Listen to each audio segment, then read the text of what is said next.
Bonjour et bienvenue dans cette vidéo dans laquelle nous allons cette fois-ci corriger l'exercice numéro 5 de l'examen national 2018, option sciences mathématiques. On commence par répondre à la première question. La fonction grand F de x est définie par l'intégrale de 0 jusqu'à x l'exponentielle t au carré dt. Montrez que grand F est continu et strictement croissante sur R. Pour répondre à cette question, la fonction qu'on intègre ici, c'est l'exponentielle t au carré. La fonction petit f qui a t associé l'exponentielle t au carré est continue sur R.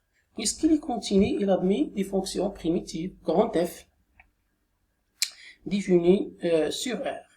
Donc, puisque grand F est une fonction primitive de petit f, alors grand F est dérivable d'après une propriété de cours. Toute fonction continue admet des fonctions toute fonction continue admet des primitives. Et si grand F est une primitive de petit f, alors grand F est dérivable. En particulier, il est continu, puisque la notion de la dérivabilité est plus forte que la notion de la continuité. Et par conséquent, grand F est continu. Passons maintenant à la seconde partie de la question 1. C'est-à-dire, s'il s'agit de montrer que grand F est strictement croissant sur R. Pour ce faire, il faut passer par la dérivée. Il faut justifier que grand F est dérivable dont la dérivée est strictement positive. On rappelle tout d'abord que si grand F de x est défini par l'intégrale de 0 à x f de t dt, alors grand F de x est dérivable dont la dérivée f' de x est égale à petit f de x. Appliquons ceci à notre fonction grand F ici. La fonction petit f, c'est l'exponentielle t au carré. La fonction grand F, c'est-à-dire j'intègre la fonction petit f. Grand F' de x est égal à f de x. C'est l'exponentielle x au carré. L'exponentielle est toujours une fonction strictement positive. Et par conséquent, la dérivée de la fonction grand F est toujours positive et par conséquent la fonction grand F est strictement croissante sur R. Maintenant, passons à la question 2a. Il s'agit de montrer que quel que soit x strictement positif, grand F de x est supérieur ou égal à x. Et à partir de cette inégalité, nous en déduisons la limite de grand F quand x tend vers l'infini, l'infini. Pour montrer cette inégalité, le problème revient à montrer que grand F de x moins x est positif. C'est pour cette raison nous allons poser une fonction grand G de x est égal à grand F de x moins x et de montrer la fonction grand G est partout positive, c'est-à-dire sur l'intervalle 0 plus infini est strictement supérieur ou égal à 0. Pour ce faire, nous calculons la dérivée J' de x, c'est f' de x moins 1, puisque la dérivée de f' de x est égale à l'exponentielle x carré moins 1, la dérivée de x ça fait 1, donc moins 1, et l'exponentielle x au carré moins 1 est strictement positive parce que x au carré est toujours positif et je fais l'image de l'ex carré devient supérieure à l'image de 0 par la fonction exponentielle puisque la fonction exponentielle est strictement croissante. Par conséquent, l'exponentielle de x carré est supérieure ou égale à 1 et ce qui justifie que la fonction J' de x est toujours positive.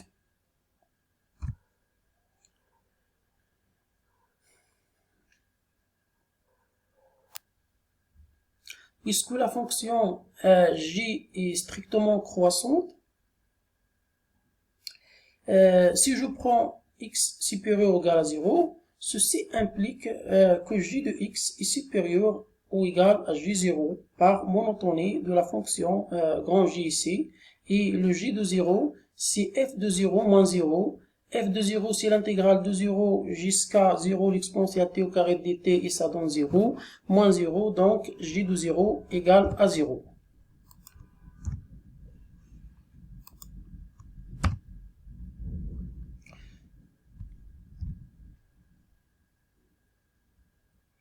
C'est-à-dire que g de x, qui est égal à grand f de x moins x, est positif en faisant passer x à l'autre côté, et ça devient grand f de x est supérieur ou égal à x, et ceci est vrai pour tout x strictement positif. Passons maintenant à la question 2a, mais cette fois-ci, il s'agit de calculer la limite quand x tend vers plus l'infini de la fonction grand f.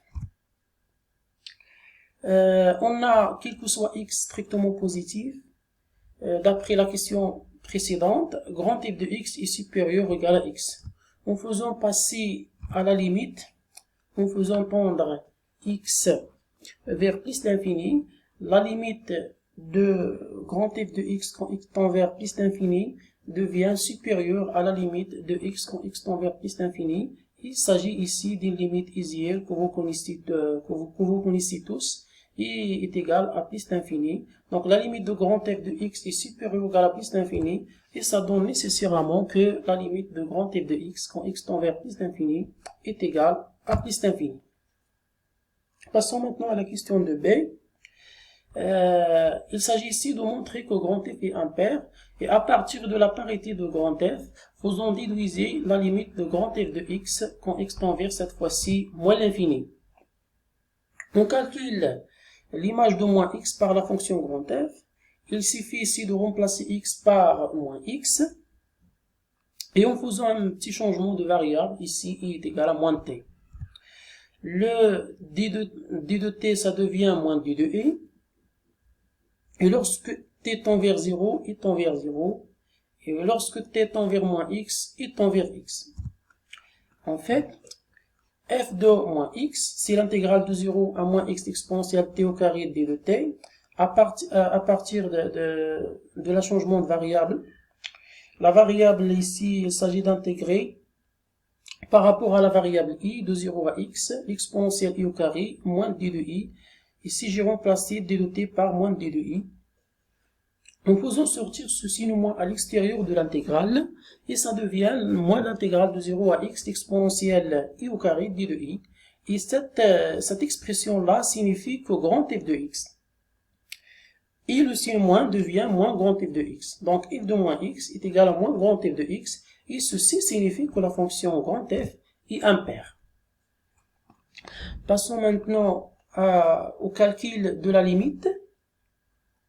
La limite de grand f de x quand x tend vers moins l'infini, nous allons calculer cette limite, mais à partir de la parité de f. On va utiliser la parité de f pour calculer cette limite-là. Comme pour tout x dans R, f de moins x est égal à moins grand f de x.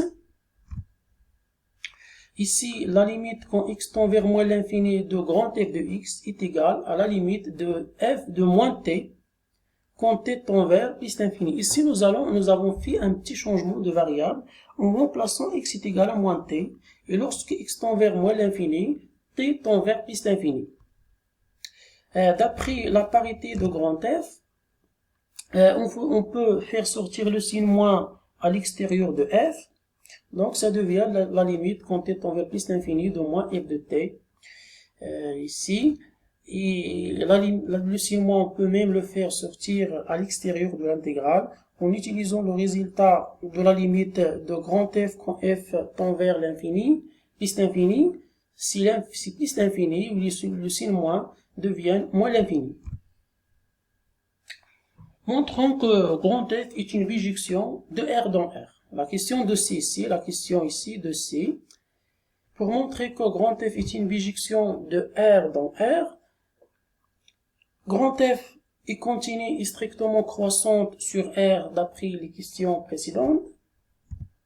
Alors, grand f admet une fonction réciproque sur grand R plus qui va de R vers f de R qui est égal aussi R, mon grand F est une bijection de R vers f de R qui est égal à R.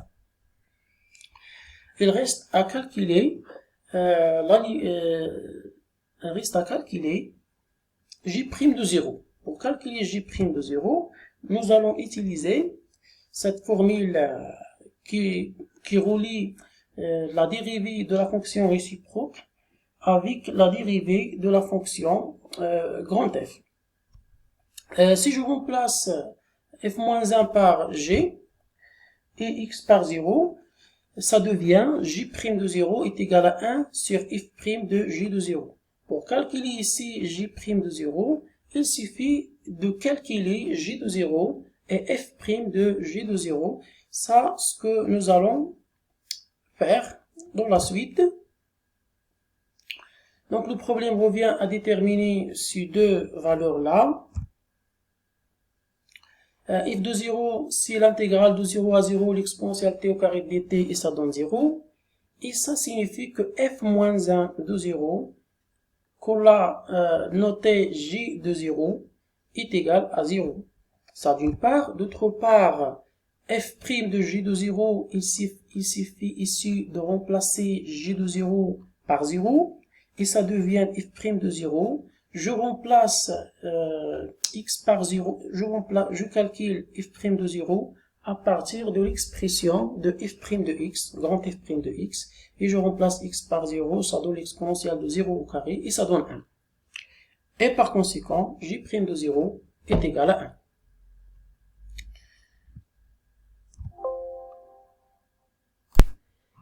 Et voilà, c'est tout pour la vidéo d'aujourd'hui. On se retrouve dans une autre vidéo. À bientôt.